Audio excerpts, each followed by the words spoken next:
20 ways to ruin your mental health in Rust. As you know, to make survival easier, you need to find teammates. But anyone who's played Rust long enough knows that this is bullshit. In this game, everything wants you to die. Animals, scientists, the environment, and especially other players. On land, you can be eaten by a bear. In the water, by a shark. In the air, you can be shot down by air defense. And underground, you can be shot down by a bot. So, to prepare yourself for all the bad things that could happen to you, or so you can use some of these tips to destroy your enemies, I'm gonna give you some tips and tricks on how to save your mental health and dominate other players in Rust. Jerry's and Lettlemans, be sure to watch the entire video, hit that like button below and check out today's sponsor. Rustly is one of the fastest growing Rust websites with a lot of games to play, many deposit methods including skins, cards and crypto, and instant withdrawals with a store full of skins. You can climb 5 free cases by using code STELIC or clicking the link in the first comment. You can battle against real players or bots in games like case battles, coin flip and even minefield and win cool skins. And if it's not enough for you, you can get a lot of bonuses and free cases every 24 hours. In fact, you can get 5 free cases right now if you click the link in the first comment or go to rustly.com and use code STELIC. Please remember, loot boxes sites can be addictive, so make sure you're over 18 and only spend money you can afford to lose. Good luck! The first and most common problem in Rust is door campers. These little pesky creatures just live under your door without even letting you leave your own base.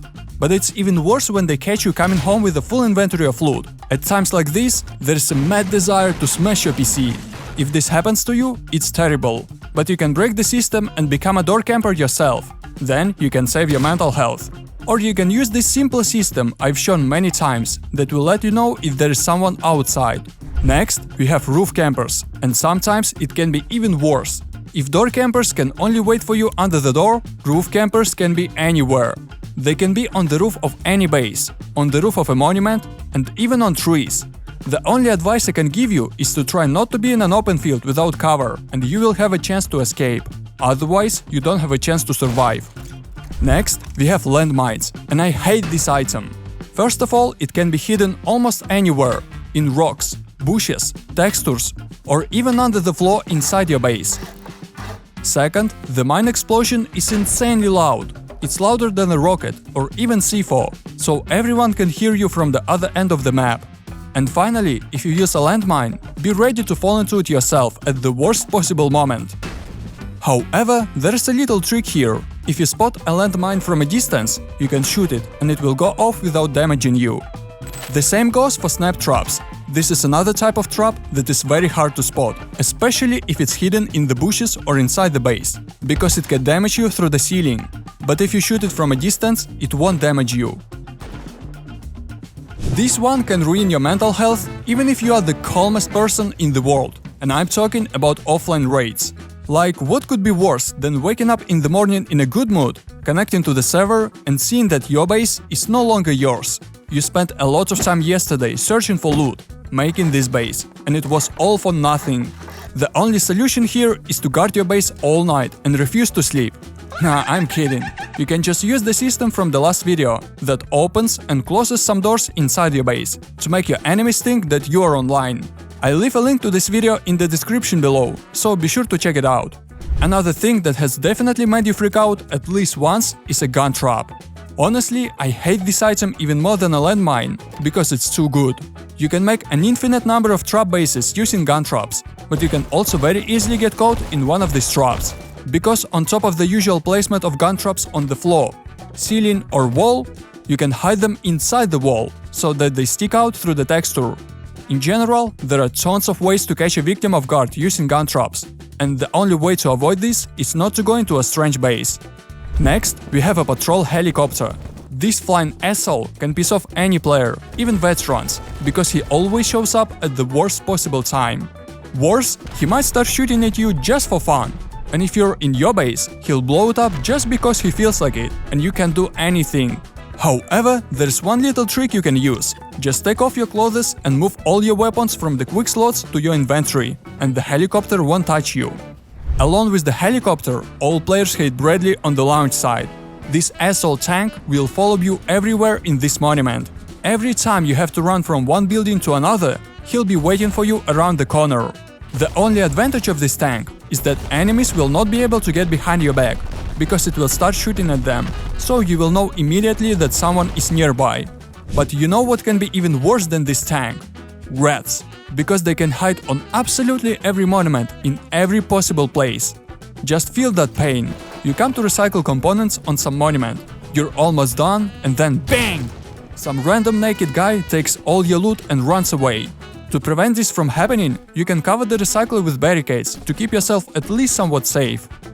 But if even that doesn't work and someone catches you off guard, the worst thing that can happen to you is that all of your sleeping bags are on timers, or you don't have any sleeping bags at all. In that case, congratulations, you'll have to respawn on the beach and run back across the map. By the way, get some cloth along the way and make a few sleeping bags, so this doesn't happen again. But that was the best case scenario.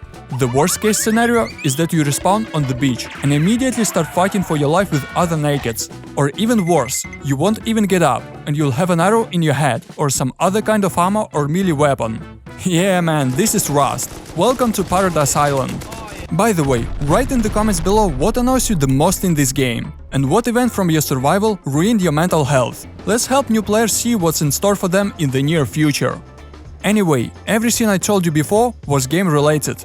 But now, let's imagine this. You joined the server right after the wipe, played for a few hours and got kicked for nothing.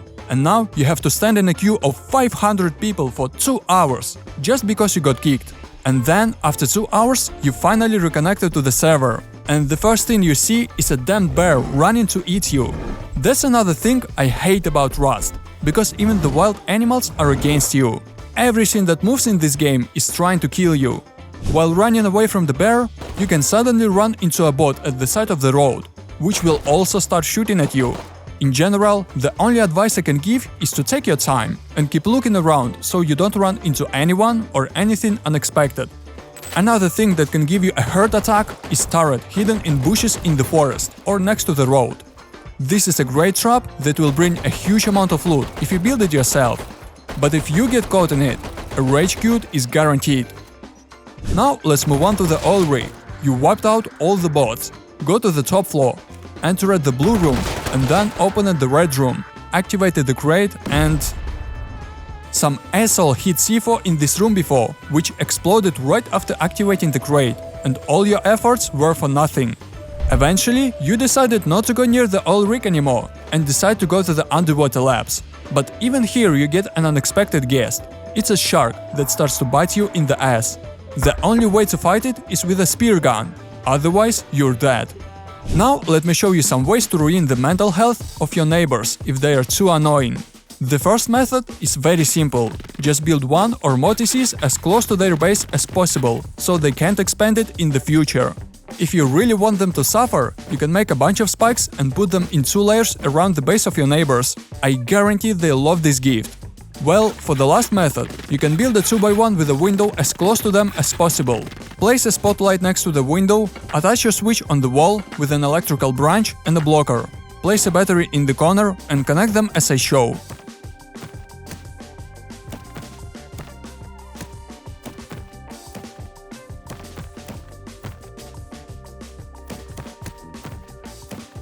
Now, when you flip the switch, your neighbors get epilepsy.